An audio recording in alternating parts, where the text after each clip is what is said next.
我咧舊年10月中係咪就唔小心啦，揸車一落車啦，入咗牙係咪？我一落車一坑都跌落去啊！個車輪硬落去喎，喲血勢嗌我女啊！我女個車輪仲砸住我腳，所以我女快飆出嚟啦，跟住就褪翻嚟啦，褪翻嚟咗，一拉我出嚟係咪？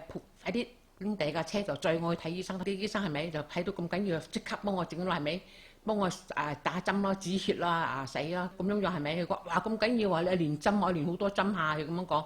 話佢咁多歲數啊，都係好多個月頭仲好得啊！因為我問佢嘛，好深咗，我到骨咗，佢講好似你個骨冇斷啊！佢講啊，所以咪咧我就翻到屋企喎，係咪？做咩使到我咁痛嘅？我就同我女講，我講唔得啦，我個腳好痛，好似今朝睇到又俾個腫跌啦，係咪？所以我兩個到今晚翻嚟先睇點樣咯，我女半夜成12點幾就翻到嚟，我講好痛啊！我隻腳我痛到唔瞓得，我講我想我瞓都瞓唔到，我講好似越嚟越腫咁樣越痛我。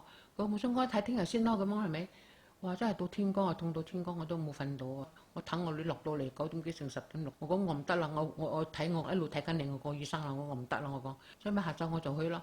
佢一睇到我腳，哇！做咩呢個腳咁緊要？佢講咩整到咁緊要問我咁緊要腫啊？佢一睇住啊，哇！呢個腳好多菌啊！佢講，所以你咁腫到咁緊要啊！佢講 OK 啦，我想講我俾開藥俾你食，我幫你洗咗佢啦，你多最少5日咁樣4、5日咁樣過到翻嚟再換藥啦。所以咩咧？我就打電話俾我姐啦，我同我姐講啦，講我意外咯，所以我同我姐咁樣情形同我姐講啦。我姐講：哎呦，陣間我哋睇你啦，咁樣講係咪？佢就攞套黑芝麻嚟咯。你咁即刻食5粒咪？而家叫我發嚟到即刻叫我食喎，我就食5粒咯。我聽朝你係食5粒咁啊，晏晝食5粒，夜晚食5粒咧，睇住佢點樣樣先睇係咪？所以多一個禮拜食咗係咪？就睇再診嚟死咯。醫生講。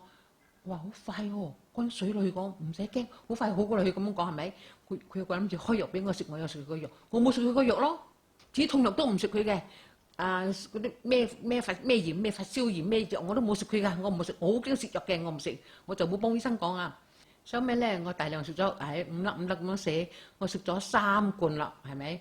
我即係幾日俾電話我話點樣啊？佢係啊，見下醫生講我好見效喎。哇！我再去洗醫生講，哇！好快好落去乾水啦，佢講。